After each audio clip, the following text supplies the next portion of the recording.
Hello everybody, and welcome back to Fausts Alptraum.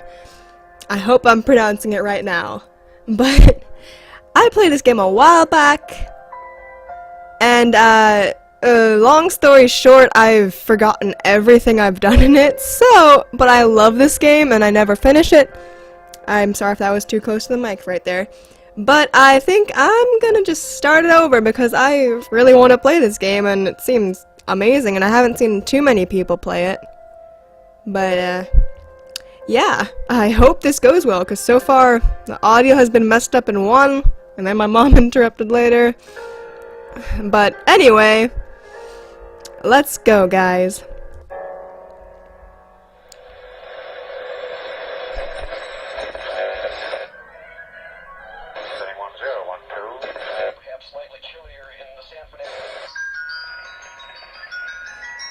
Again you show yourselves, your wavering forms.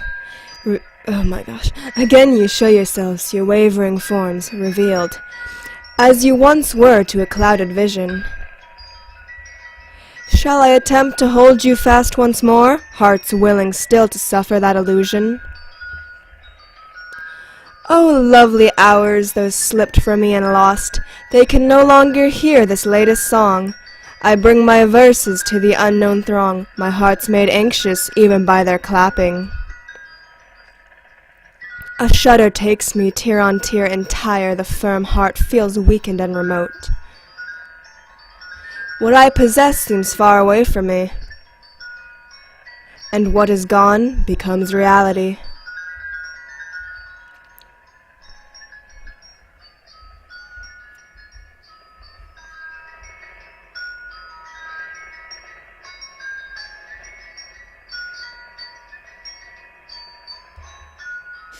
I forgot I had to press a button there.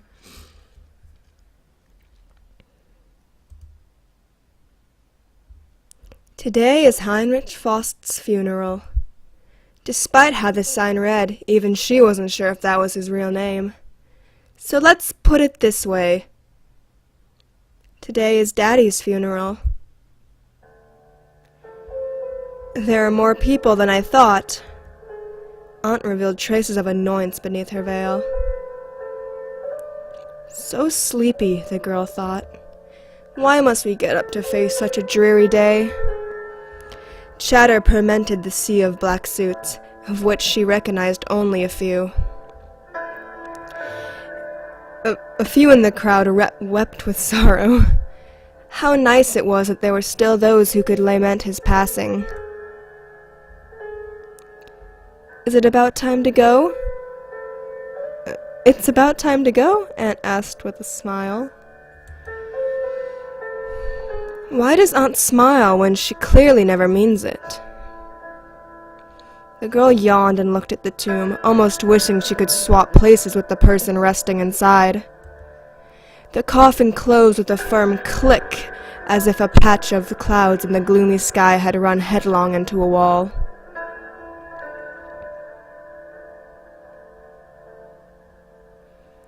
Is it this one? No. No matter how tidily the lush blue tiles were stacked, one could still detect a passage of time. What's wrong? Aunt turned around mystified. The girl didn't want to go in. Aunt smiled wearily as if she read the girl's mind. You only have to go in and see what's in there. Don't worry, it belongs to you now. No, why do you think that would bother me? This isn't what you guys say at home. However, the girl kept all those things to herself. Never mind, just wait outside then, Aunt waved as she turned dismissively. The doorknob turned smoothly. So slow. Going in wasn't better than staying out here, but she just wanted to go home as soon as possible. Any home would do.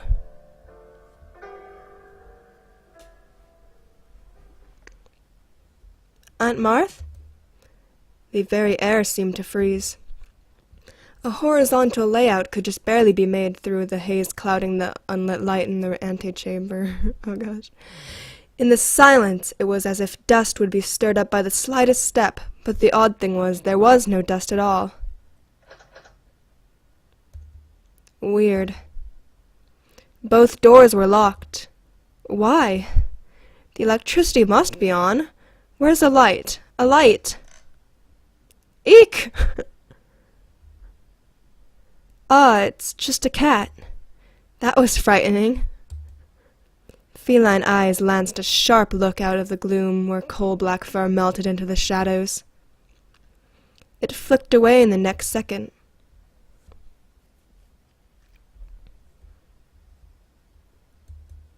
Ah, it disappeared. Where had it come from? Where did it go? Where did it come from, Cotton Eye Joe? Okay. The cat had vanished from the corners of her eyes. Weird, huh? Oof, that's no bueno.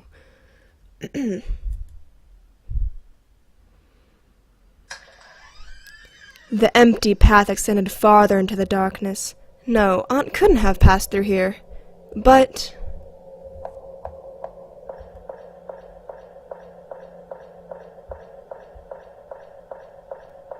oh, I've remembered something I don't like about this game.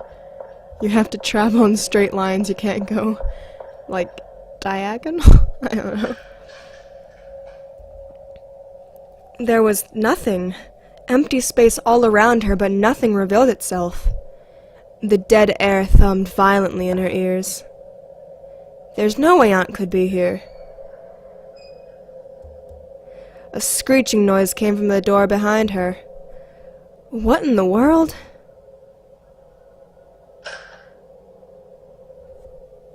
Darkness oozed in.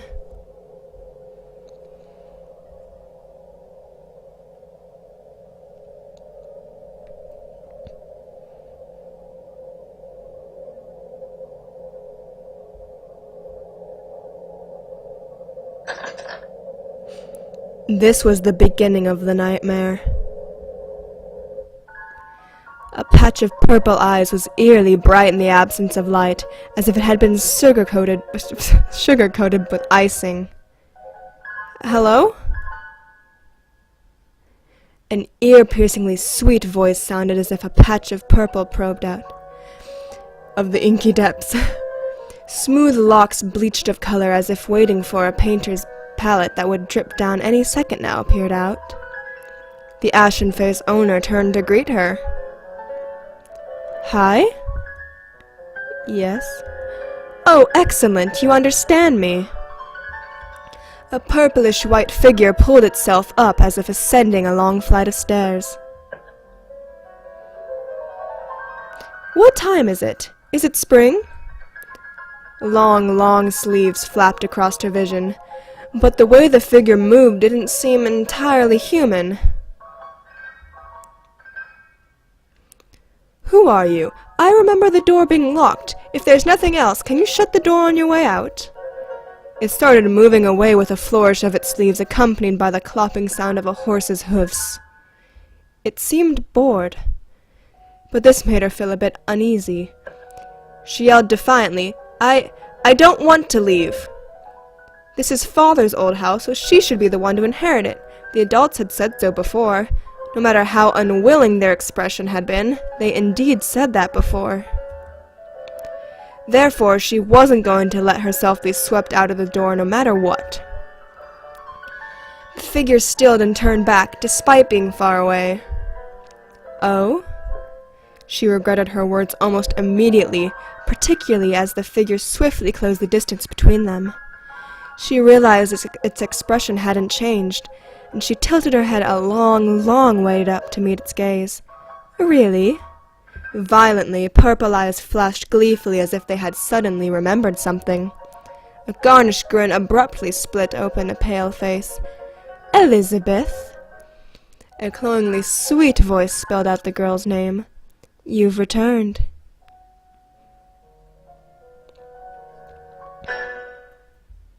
The light disappeared suddenly as if the window shutter had snapped shut. And then, the door opened. Her body moved of its own accord, disconnected from a mind rolling with confusion. Elisabeth sprinted up the steps and past a dim doorframe draped with spiderwebs, retracing her original path. She couldn't remember why she set foot in this place, and a growing sense of nauseated distaste urged her to leave. Her heart settled when she finally set foot on the lush carpet. As long as the front door is still open, then... Huh? What? There was nothing on the wall. Where's the door? She was trapped by the nothingness that revealed itself in front of her, just like how the cat previously cowered in the corner. This couldn't possibly be happening.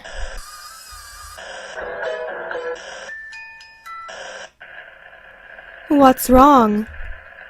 The nauseating voice was starting to become irritatingly familiar. Let me out, she cried. Eh? What's it you say? There's no such thing as a front door. She retorted. I just came in through the front door. I didn't see that. You told me to shut it on my way out.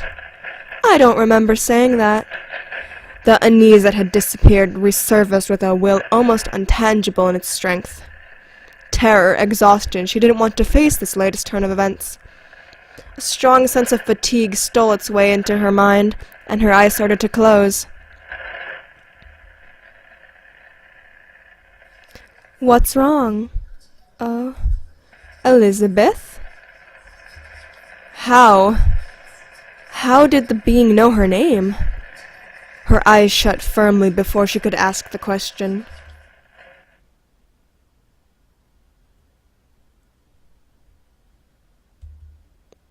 Indeed, I shall enchant your eyes, your ears. Instead of shutting yourself away, sad as the worm that gnaws on your books, come follow me to a new place. Let us go then to learn about life and leave the rubbish of philosophy.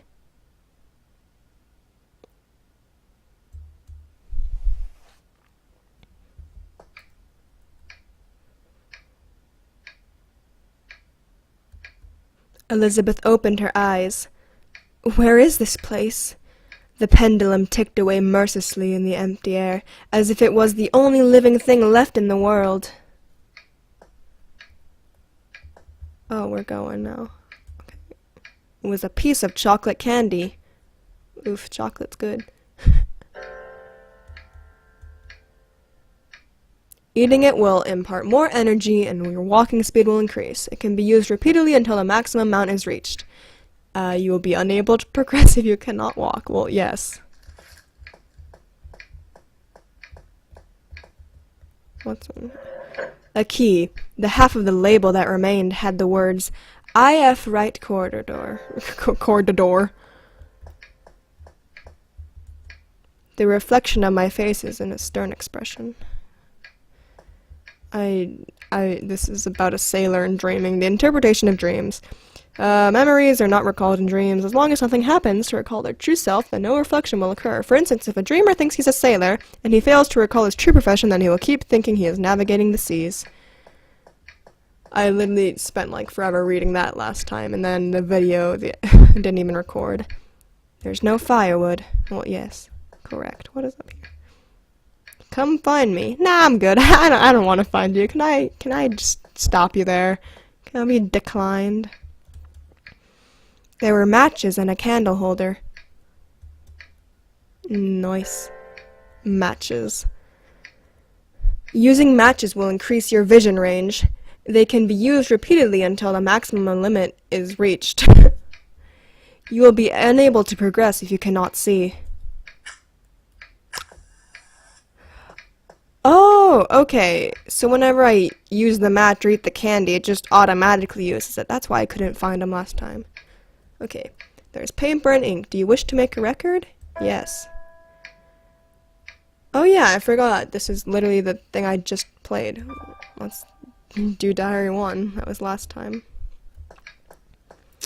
Okay, and I can tell that as soon as I step out of that door, it's just gonna get miserable. Not miserable. I don't know. Who knows? So I think I'm actually just gonna go back to sleep and end this episode. Can I... Wait. Can I? It was locked. It was dark outside and the French doors, no matter how one looked, like it was all fake. Oof, that's not good.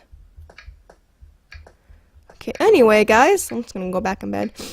I hope you enjoyed this. I mean, I hope this freaking worked, because the last 3 times it was being not so nice to me. So anyway, guys, I hope you enjoy this series if you didn't already see me play this part. Goodbye, guys.